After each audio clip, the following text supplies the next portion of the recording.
안녕하세요. 아틀란타 호프TV의 임경철 목사입니다. 요새도 코로나 때문에 많이 불편하시고 힘드시지요.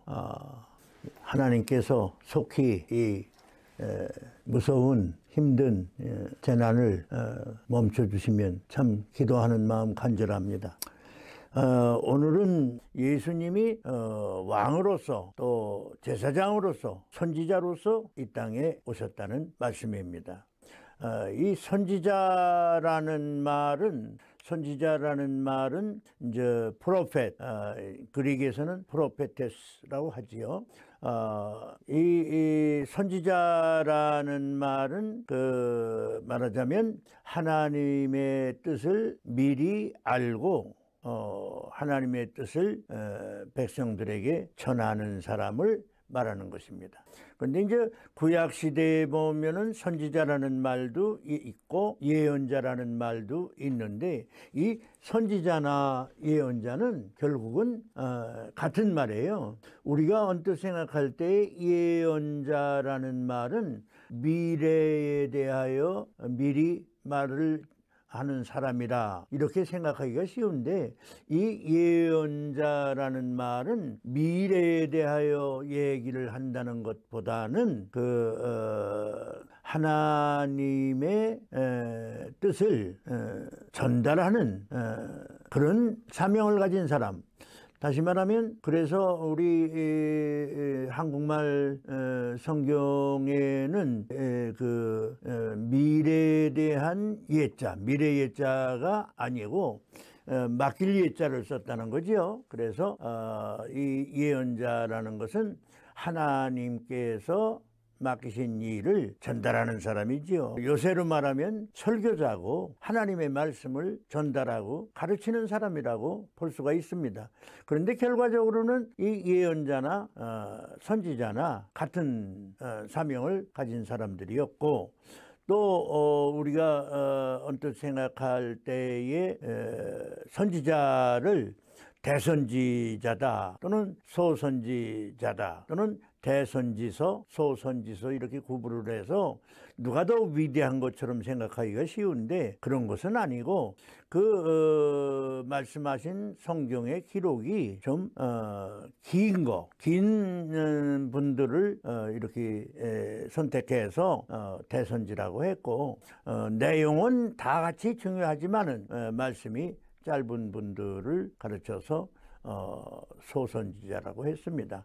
그래서 대선지서가 5권, 소선지서가 12권, 그런 식으로 우리가 성경을 분류하지요.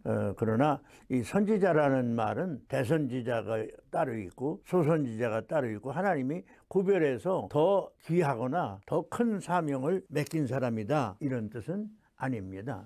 그런데 우리가 이 구약 시대도 그렇고 현대에도 그렇고 선지자다, 요새 선지자로 예수님이 오셔서 엄밀한 의미에서는 선지자의 사명을 완성하신 것인데, 이제 신약 시대에 들어와서도 선지자라는 말이 쓰이기는 쓰였습니다. 또 그와 비슷한 성격상의 비슷한 사명을 가진 사람들이 없지 않아 있지요. 다시 말하면 요새 목사님들이나 이렇게 사역자들 중에 그런 비슷한 사역의 성격을 가지고 일할 때도 없지는 않습니다. 그러나 엄밀한 의미에서 선지자의 사명으로 오신 예수님께서 무슨 기도를 하고서 하나님의 말씀을 듣는 것도 아니고, 자기가 특별해서 어디 산후에서 하나님의 음성을 듣는 것도 아니고, 예수님은 본인이 말씀을 하셨어요. 나는 아버지와 세상을 지을 때 짓기 전서부터 같이 있었다. 그리고 아버지가 나한테 다 이렇게 보여주신 것 또는 말씀하신 것을 가지고 이 땅에 내려왔다. 그래, 예수님은 우리들이 세움받은 선지자라기보다는 하나님과 같이 계셨던 하나님의 아들인데, 이제 선지자의 사명을 가지고 직접 하나님과 거기서 말씀하신 거, 직접 보시고 들으신 거, 직접 사명을 받아가지고 내려오신 거. 그래서 엄밀한 의미에서 예수는 우리 선지자들하고는 같이 생각할 수 없는 선지자, 하나님의 말씀을 전하는 완성자라고도 볼 수가 있습니다. 그런데 우리가 또 하나 이 선지자에 대한 얘기를 하면서 또 조금 기억할 게 있어요.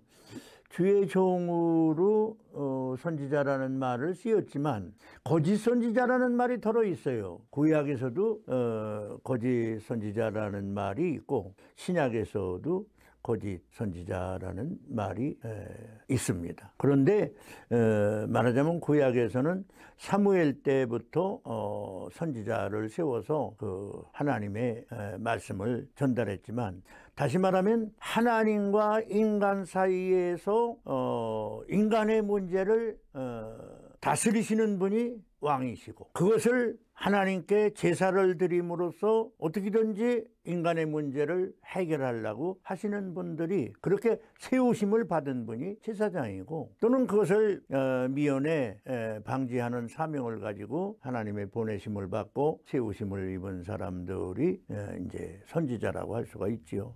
근데 이 선지자라는 분들이 거짓 선지가 가끔 이렇게 구약이나 신약에 나온 것을 우리가 찾아볼 수가 있는데, 거짓 선지자를 처음부터 거짓 선지자로 세운 것도 아니고 또 세우실 이유도 없고, 그런데 이제 이게 어떻게 해서 거짓 선지자가 생겼느냐 하는 것은 이제 우리가 믿음 가운데 또는 신학적으로 생각해 볼 일입니다. 가부간에 이 거짓 선지자의 문제가 요새도 크고 옛날에도 컸어요.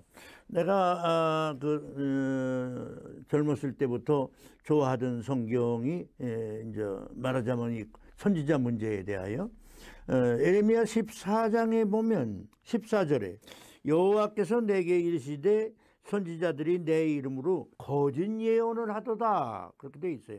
나는 그들을 보내지 아니하였고 그들에게 명령하거나 이르지 아니하였거늘 그들이 거짓 계시와 점술과 헛된 것과 자기 마음의 거짓으로 너희에게 예언하는도다, 이렇게 되어 있거든요. 그런 말씀이 구약에도 여러 군데 있습니다. 특별히 에레미야서에는 많이 있습니다. 에레미야가 눈물의 선지자인데 아마 그런 것을 더 기도하시는 중에 많이 깨달으시고 보시고, 그래서 백성들에게 일러주려고 하는 그런 마음이 있지 않았나, 그런 생각을 합니다. 에레미야 한 절만 더 찾아보면 23장 21절에 이 선지자들은 내가 보내지 아니하였어도 다름질하며 내게 그들에게 이르지 아니하였어도 예언하였은즉, 그런 말이 있어요. 하나님이 보내지 아니했다는 말씀이 여러 군데 있습니다. 보내지 아니했는데 그 사람들이 예언을 하고, 또 다른 성경 가운데 보면 하나님은 보내지 않았는데 이 사람들은 다름질해 가가지고 더 열심히 하고, 또 어떤 때가 보면 더 그 대접도 받고 더 백성들에게 큰 소리로 야단도 치고 그런다고 이렇게 기록된 데가 들어 있습니다. 근데 요새도 가끔 이제 이 목사님들이 우리도 선지자적 사명이 있다 하는 말씀을 하는 이도 있고, 또 거기에 따라서 이렇게 이런 말 저런 말을 하는 분들도 있습니다. 그런데 그분을 세울 때 거짓 선지자라고 세운 것은 아니고, 또 말하자면 하나님이 주신 말씀인지도 모르는 얘기도 들어있고, 그런데 우리가 대개 이 거짓 선지자나 이 평신도들, 우리 신앙인들 가운데서도 이런 데 빠지기 쉬운 사람이, 다시 말하면 거짓말을 해도 따라가는 사람이 많아요. 그렇게 하고 아주 대접을 또 잘 받습니다. 또 교회도 크고요. 뭐 큰 교회가 다 그렇다는 말은 아니고, 그런데 말하자면 뭐 우리가 한국에서만 보더라도 요새 나온 신천지라든지 대선장로라든지 우리가 그런 걸 실제로 경험하지 않았어요.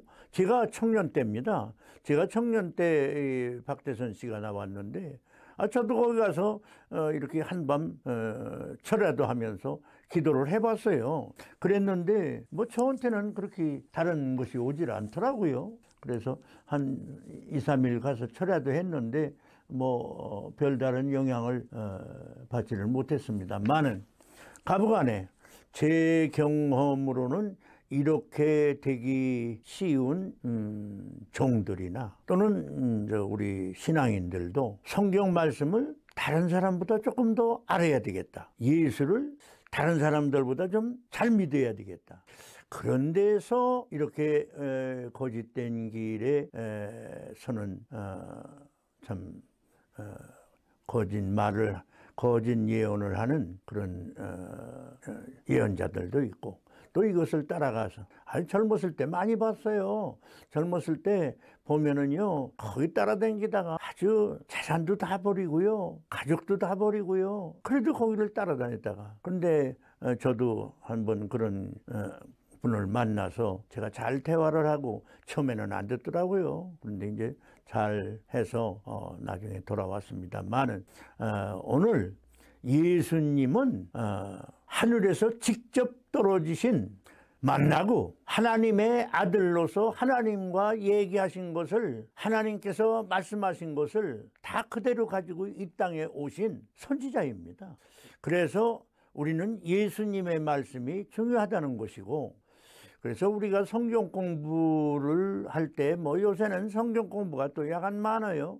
그래서 우리가 참 이렇게 저렇게 성경 공부를 합니다만은 저의 경험으로는 또 제가 생각하는 바로는 저는 그저 신약 성경이 우리 믿는 사람들에게 좋은 믿음과 가르침이 되는 것이고 저는 신약 성경 중에서도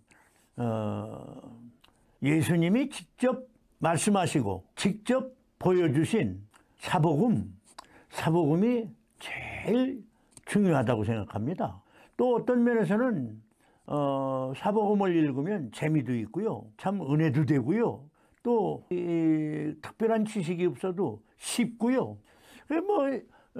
예수 믿고 구원받는 것이 어려우면 어디 예수 믿겠어요? 나는 사복음을 많이 좋아했습니다.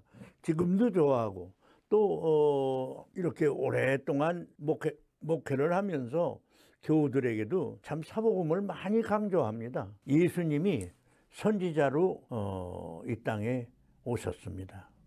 결국은 왕이나 제사장이나 선지자나 하나님과 인간과의 관계에서 가운데서 역사를 해서 사역을 해서 우리의 문제를 예방도 하고 해결도 하고 이렇게 도와주시는 큰 사역을 하시는 분인데 그러면 그 문제가 가장 큰 문제가 모든 사람의 문제가 뭐냐? 그것이 죄의 문제입니다. 왜냐하면 모든 사람에게 죄가 있는 것이고 모든 사람이 죄를 범하였음에 하나님의 영광에 이르지 못한다고 그랬잖아요. 모든 사람들이 죄인이고 또 이 죄 때문에 심판도 받고 이 죄 때문에 지옥도 가는 것이고 그러니까 이 죄의 문제를 해결해야 되는데 다른 길이 없습니다. 왕으로 오시고 제사장으로 오시고 또 선지자로 오신 예수님의 말씀을 따라 예수님을 만나서 예수님을 구주로 영접하여 이 세 가지 직분에 대한 기본적인 목적을 우리가 순종함으로 이루어드리면 우리도 행복하고 구원받고 또 예수님께 참 은혜를 감사하면서 예수님의 복음을 증거하는 일도 되고 이것이 가장 귀한 일이라고 생각을 합니다. 요한복음 3장 16절이 우리가 젊었을 때부터 이때까지 그죠?